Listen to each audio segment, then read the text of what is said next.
नमस्कार, स्वागत है आपका द न्यूज़ लॉन्चर पर। मैं हूं अशोक वानखेड़े, लेकर आया हूं आपका अपना कार्यक्रम द डायरेक्ट हिट। बीजेपी के 100 सांसदों पर एफआईआर क्यों नहीं? आईटी सेल गालीबाज, मोदी का सच, सीजेपी भी राहुल के साथ दीप के भड़के, शाह, प्रहलाद जोशी और आरएसएस को फंसा दिया। सबसे पहले एक रुचिका सिंह है जो लड़की इस प्रोटेस्ट में थी, उसका जब उसके खिलाफ एक एफआईआर किया क्योंकि उसने कुछ अपशब्द कहे मोदी जी के बारे में, तो इसको लेकर अ, खासकर सीजे पे बहुत ज्यादा गुस्से में है। अभिजीत दीपके ने ट्वीट किया है, वो ट्वीट देख सकते हैं आप स्क्रीन पर। Will FIR also be filed against IT cell members who have abused women in the worst possible manner for all those years. और फिर दीपके क्या कहते हैं, ये वीडियो भी देखिए। Hello everyone. मैंने अभी देखा कि एक लड़की के ऊपर गाली देने के लिए केस किया गया है। तो एक बात तो ये है कि अगर आप केस कर रहे हो गाली देने के लिए, तो उन बीजेपी के आईटी सेल पर कब केस किए जाएंगे जो इतने सालों से लड़कियों को गंदी गंदी गालियाँ ऑनलाइन दे रहे थे। क्या क्या शब्द इस्तेमाल नहीं कर रहे थे वो लड़कियों के लिए, कहीं से भी वो इज्जत नहीं कर रहे थे लड़कियों की। और वो लोग प्राउडली अपने बायो में लिखते थे फॉलोड बाय पीएम मोदी। ऐसे लोगों ने लड़कियों को गंदी गंदी गालियाँ दी है, उनके ऊपर केस कब होंगे? और बात बस बीजेपी आईटी सेल तक नहीं है। इनके मेंबर ऑफ पार्लियामेंट जो है रमेश बिधूड़ी जी, उन्होंने किन शब्दों का इस्तेमाल किया था एक फेलो मेंबर ऑफ पार्लियामेंट के लिए सबको याद है। यूपी के जो सीएम है योगी आदित्यनाथ, उनका एक वीडियो भी आया था जहाँ पर जो एनआईए का कैमरा पर्सन था उसके लिए भी उन्होंने गालियाँ दी थी। तो ये क्या चल रहा है? इस देश में दो कानून चल रहे हैं क्या? यूथ के लिए एक अलग कानून है और बीजेपी और उनके नेताओं के लिए अलग कानून है। और गाली देना कोई अपराध नहीं है। गाली देना इज़ नॉट अ क्राइम। अगर कोई गाली देता है वो बुरा हो सकता है, वो बुरी बात हो सकती है, तो उसको आप समझाइए, उसको आप कहिए कि गाली मत दो। लेकिन केस किस बात पर किया जा रहा है? अगर गाली देने पर केस करना पड़े तो सबसे ज़्यादा केसेस जो होंगे वो बीजेपी आईटी सेल पर होंगे, क्योंकि सबसे ज़्यादा औरतों को गंदी गंदी गालियाँ उन्होंने ही दी है। और बीजेपी के नेताओं पर होंगे जिन्होंने इतनी गंदी गालियाँ इतने सालों से दी और पार्लियामेंट के अंदर भी दी है। उसके बाद ये मामला यहाँ तक नहीं रुकता। फिर उसके बाद जो सौरभ दास है, उन्होंने भी अ, जो है बिल्कुल बुरी तरह से नाराजगी दिखाई। वो सौरभ दास का ट्वीट भी आप देख सकते हैं। The misuse of criminal machinery against Ruchika Singh is unacceptable. Criminal जिस हिसाब से उसके खिलाफ एफआईआर दर्ज कर दी है, वो किसी भी तरह से स्वीकृत नहीं है। Profanity does not attract criminal case. आप किसी को गाली देते हो तो इसका क्रिमिनल केस नहीं लगता। 50% of the Lok Sabha MPs have criminal cases against them. 50% Lok Sabha जो 50%, 50%, 50% लोग ऐसे हैं कि जिनके सांसद में बैठे हैं लोग जिनके खिलाफ क्रिमिनल केसेस है। 100 बीजेपी के ऐसे एमपीज हैं जिनके खिलाफ क्रिमिनल केसेस होंगे। The police can focus their energy towards them, not 25-year-old. Police को उनके इन्वेस्टिगेशन में थोड़ी एनर्जी लगानी चाहिए, ना कि 25 साल के किसी बच्चे के ऊपर जिसको बार-बार आप हरेसमेंट करते हो।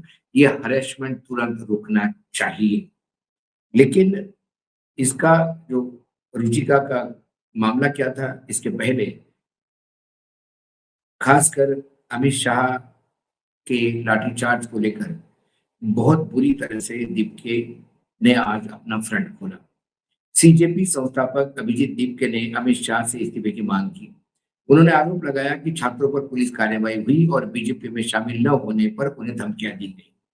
कॉकरोच जनता पार्टी के संस्थापक अभिजीत दीपके ने गुरुवार को दावा किया कि 20 जुलाई को सांसद चलो मार्ग के दौरान छात्रों के खिलाफ बल प्रयोग का आदेश केंद्रीय गृह मंत्री अमित शाह ने ही दिया होगा और उन्होंने पुलिस कार्रवाई को लेकर उनके इस्तीफे की मांग की।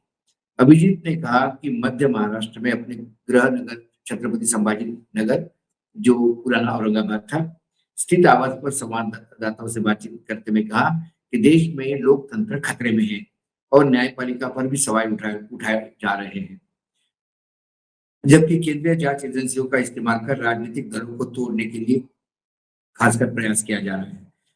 सीजेपी ने नीट पेपर लीक मामले को लेकर दिल्ली में 1 महीने तक का विरोध प्रदर्शन किया था, जिसका नेतृत्व सीजेपी ने किया था, दीपक ने किया था, दीपके ने किया था। केंद्रीय शिक्षा मंत्री पद से धर्मेंद्र प्रधान के इस्तीफे और केंद्र द्वारा प्रदर्शनकारियों की सभी मांगे मान लेने के बाद ही ये आंदोलन समाप्त किया गया था। अभिजीत अभिजीत ने कहा कि न्यायपालिका पर भी सवाल उठ रहे हैं। हम सभी ने देखा है कि किस तरह शिवसेना और राष्ट्रवादी कांग्रेस पार्टी जैसे दलों को तोड़ने के लिए ईडी और केंद्रीय अन्वेषण ब्यूरो यानी सीबीआई का इस्तेमाल किया गया।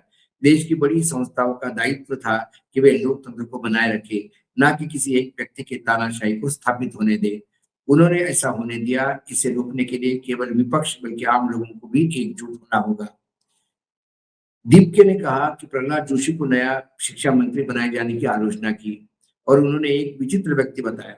उन्होंने आरोप लगाया कि यदि देश के शिक्षा मंत्री व्यभिचारियों का समर्थन करते हैं तो इसका मतलब है कि धर्मेंद्र प्रधान को हटाने के बाद एक विचित्र व्यक्ति को लाया गया। देश को क्या संदेश दिया जा रहा है? वे और कुछ नहीं कर सकते क्योंकि उनकी पार्टी गुंडों से भरी हुई है। उनके शासनकाल में व्यभिचारियों के दोषी राम रहीम जैसे लोगों को पैरोल मिलता है, वो पैरोल पे बाहर आते हैं। यह सरकारी गुंडे और व्यभिचारियों का समर्थन करते हैं। सीजेपी के संस्थापक दीपके ने गुरुवार को भाजपा और इसके शीर्ष नेतृत्व पर गंभीर आरोप लगाए। दीपके ने कहा कि आंदोलन के समय उन पर दबाव था। उन्हें कहा जा रहा था कि भाजपा में आ जाओ, अपने परिवार और दोस्तों को बचाओ। ऐसा नहीं करने पर उन्हें उनके माता-पिता और व्यापारी दोस्तों को जान से मारने की धमकियां दी जा रही थी। दीपके ने कहा कि इसके पीछे सत्ता सत्ता के शीर्ष पर बैठे लोग थे। उन्होंने कहा इन उच्च पदों की गरिमा पर सवाल उठाते हुए कहा कि क्या ऐसे लोगों को इन पदों पर बैठना चाहिए जो हमारे जैसे छात्रों और युवाओं को लेकर इस तरह की धमकी देते हैं। छात्रों पर पैलेट गन चलाने के सवाल और भाजपा के इस पर इनकार करने को लेकर दीपके ने कहा कि स्वयं बिहार में जाकर छात्रों से मिले हैं। उन्होंने गंभीर चोटें आई है। एक छात्र की आंख की रोशनी तक जाने की आशंका उत्पन्न हो गई है। इस आंदोलन में पैलेट गन से लेकर AK-47 तक चलाई गई है। क्या हम अपराधी आतंकी थे? यह छात्र और युवाओं का आंदोलन था जिसमें सरकार ने इस तरह से हथियार का उपयोग किया। केंद्रीय गृह मंत्री अमित शाह पर सीधा निशाना साधते हुए दीपके ने कहा कि पुलिस केंद्रीय गृह मंत्री के अधीन काम करती है। ऐसे में इस तरह के हथियार चलाने, छात्रों पर हमला और लाठीचार्ज करने की समस्त जिम्मेदारी गृह मंत्री पर है। फिर ये जिम्मेदारी फिर गृह मंत्री पर है। यहाँ फोकस पूरा गृह मंत्री पर था, लेकिन हम जा रहे हैं रुचिका सिंह के उस एफआईआर पे जिसकी शुरुआत पे मैंने आपको जो ट्वीट दिखाए थे और जो वीडियो दिखाए थे। रुचिका सिंह जो है के खिलाफ दर्ज एफआईआर को लेके सीजेपी ने कहा कि 100 बीजेपी सांसद पर आपराधिक केस है तो पुलिस उनका पीछा क्यों नहीं करती। जंतर मंतर प्रोटेस्ट के दौरान प्रधानमंत्री नरेंद्र मोदी के खिलाफ कथित आपत्तिजनक टिप्पणी करने के आरोप में रुचिका सिंह के खिलाफ दर्ज एफआईआर पर कॉकरोच जनता पार्टी ने बीजेपी पर बड़ा हमला बोल दिया। पार्टी के प्रवक्ता सौरभ दास ने एक्स पर भी अपनी प्रतिक्रिया साझा की। उन्होंने लिखा, जो हमने स्टार्टिंग में आपको दिखाया था एक्स प्लेटफॉर्म पे, रुचिका सिंह के खिलाफ आपराधिक कार्यवाही पुलिस शक्तियों का दुरुपयोग है और इसे किसी हाल में स्वीकारा नहीं जाएगा। लोकसभा में लगभग 50% सांसदों पर आपराधिक मामले दर्ज है, जिनमें करीब 100 सांसद बीजेपी के हैं। पुलिस अपनी ऊर्जा उन मामलों पर लगाए। 25 साल की छात्र का उत्पीड़न ना करे। ये सौरभ दास का था। पार्टी का कहना है कि आपत्तिजनक भाषा का समर्थन नहीं किया जा सकता, लेकिन केवल अपशब्द बोलने के आधार पर किसी छात्र के खिलाफ आपराधिक कानून का इस्तेमाल करना गलत है। सौरभ दास ने कहा कि यदि किसी व्यक्ति को किसी टिप्पणी से आपत्ति है तो वो मानहानि का मामला दर्ज कर सकता है, लेकिन विरोध प्रदर्शन करने वालों के खिलाफ आपराधिक न्याय प्रणाली का इस्तेमाल अभिव्यक्ति की स्वतंत्रता पर नकारात्मक असर डालेगा। सौरभ दास ने कहा कि भाषा मर्यादित होनी चाहिए और युवकों को विरोध जताते समय अपने शब्दों का ध्यान रखना चाहिए, लेकिन इसके बावजूद किसी व्यक्ति के खिलाफ आपराधिक मुकदमा चलना सही नहीं है। उन्होंने कहा यदि किसी ने आपत्तिजनक भाषा का उपयोग किया तो संबंधित व्यक्ति उनके खिलाफ दीवानी या अपराधी मानहानि का मामला दायर कर सकता है। केवल ऐसी टिप्पणी के कारण पुलिस और आपराधिक कानून का इस्तेमाल करना स्वीकार्य नहीं है। उन्होंने कहा कि इस तरह की कार्रवाई से युवाओं में डर का माहौल पैदा होता है और लोग अपनी बात रखने में हिचकिचाएंगे। उन्होंने कहा कि पुलिस अपनी ताकत 25 साल की छात्रा पर इस्तेमाल कर रही है, ये दुर्भाग्य है। सीजेपी ने अपने बयान में यह भी साफ कह दिया कि वह किसी अपमानजनक भाषा का समर्थन नहीं करती। सौरभ दास ने विरोध प्रदर्शन लोकतांत्रिक अधिकार है, लेकिन प्रदर्शनकारियों को अपनी भाषा और व्यवहार पर भी ध्यान देना चाहिए। रुचिका सिंह के खिलाफ 29 जुलाई को उत्तर प्रदेश के गौतम बुद्ध नगर जिले के एक्सप्रेसवे थाने में 0 एफआईआर दर्ज की गई है। गाजियाबाद निवासी स्मृति सिंह के शिकायत के आधार पर दर्ज एफआईआर में आरोप लगाया गया है कि जंतर मंतर पर नीट पेपर लीक आंदोलन के दौरान रुचिका सिंह ने प्रधानमंत्री नरेंद्र मोदी के खिलाफ कथित रूप से आपत्तिजनक और अपमानजनक टिप्पणियां की। शिकायत में कहा गया है कि इन टिप्पणियों से प्रधानमंत्री के संवैधानिक पद की गरिमा को ठेस पहुंची और सार्वजनिक शांति प्रभावित होने की आशंका पैदा हुई। पुलिस ने जानबूझकर अपमानित कर शांति भंग करने के लिए उस्काने, सार्वजनिक शरारत या अशांति फैलाने वाले बयान देने और मानहानि करने का मामला दर्ज किया है। 0 एफआईआर ऐसी शिकायत होती है जिसे किसी भी थाने में दर्ज किया जा सकता है, चाहे घटना किसी दूसरे क्षेत्र में हुई। बाद में जांच के लिए मामला संबंधित पुलिस स्टेशन को स्थानांतरित किया जा सकता है। इसका मकसद यह सुनिश्चित करना है कि अधिकार क्षेत्र के विवाद के कारण शिकायत दर्ज होने में देरी ना हो। यह पूरा मामला जंतर मंतर पर हुए उस आंदोलन से जुड़ा है जो कथित नीट पेपर लीक और कथित क्या पेपर लीक मामले में ही और परीक्षा में अनियमितता को खिलाफ शुरू हुआ था। आंदोलन के दौरान कई बार पुलिस और प्रदर्शनकारियों के बीच में तनाव की स्थिति बनी। इस आंदोलन के दौरान दिए गए कुछ बयानों, सोशल मीडिया पोस्ट को लेकर विभिन्न राज्यों में कानूनी कार्रवाई की जा रही है।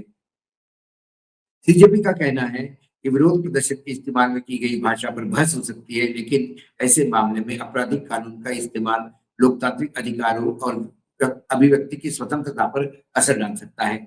वही पुलिस का कहना है कि शिकायत के आधार पर कानून के अनुसार मामला दर्ज किया गया है। जांच के बाद आगे की कार्रवाई की जाएगी। फिलहाल इस मामले में जांच जारी है। कुल मिलाकर कई चीजें हैं जो आज पूरे दिन भर का एक्शन चलता रहा और ये जो अलग-अलग जगह पे एफआईआर दर्ज हो रही है, मुझे लगता है इसी के चलते आने वाले समय में कहीं न कहीं ये सरकार के लिए और ज़्यादा, मैं बार-बार कह रहा हूँ कि जब छात्रों ने आंदोलन समाप्त किया और घर चले गए, उसके बाद ये जो कुछ बकलोल लोग हैं बीजेपी के नेता और जो बीजेपी समर्थक संगठनों के नेता, जो लगातार बहुत ही उकसाने वाले काम कर रहे हैं, वक्तव्य दे रहे हैं, उसके चलते ये आंदोलन यदि फिर से पकड़ लिया, तो इस बार टारगेट सरकार होगी। हम बार-बार कहते हैं कि ऐसा बदलाव इस देश के लिए बहुत हानिकारक होगा, क्योंकि आंदोलन से सरकारें जब बदल जाती है, तो नई सरकार बनना पूरी देश 50 साल पीछे चला जाता है, चाहे नेपाल हो, चाहे लंका हो, चाहे बांग्लादेश हो, हमने सब जगह ये होते हुए देखा है। भारत में लोकतंत्र की नींव बड़ी मजबूत है और जो भी बदलाव हो लोकतांत्रिक तरीके से हो, लेकिन इसके लिए सरकार जिम्मेदार है। सरकार यदि यही चाहती है कि जो पड़ोस के देशों में हुआ वो अपने देश में हो, तो फिर सरकार जो जिसके लिए लगातार सरकार को दोषी ठहराया जा रहा है, वो गलतियां रिपीट क्यों करती है, ये समझ के परे है। आज दीपके ने औरंगाबाद यानी जिसको छत्रपति संभाजीनगर नाम दिया गया है, वहां से सरकार पे हमला बोल दिया। कांग्रेस लगातार ही हमलावर है, लेकिन इसी बीच मैं समाप्ति के तहत जब ये बात हो रही है बार-बार अमित शाह ने क्या कहा, किसी ने किसके बारे में क्या कह दिया, कौन क्या कहता है, एक ट्वीट है। मैं कार्यक्रम के अंत में आपको सुना के मैं बताना चाहता हूँ, क्या राहुल गांधी ने गलत कहा, क्या दीपके गलत कह रहे हैं?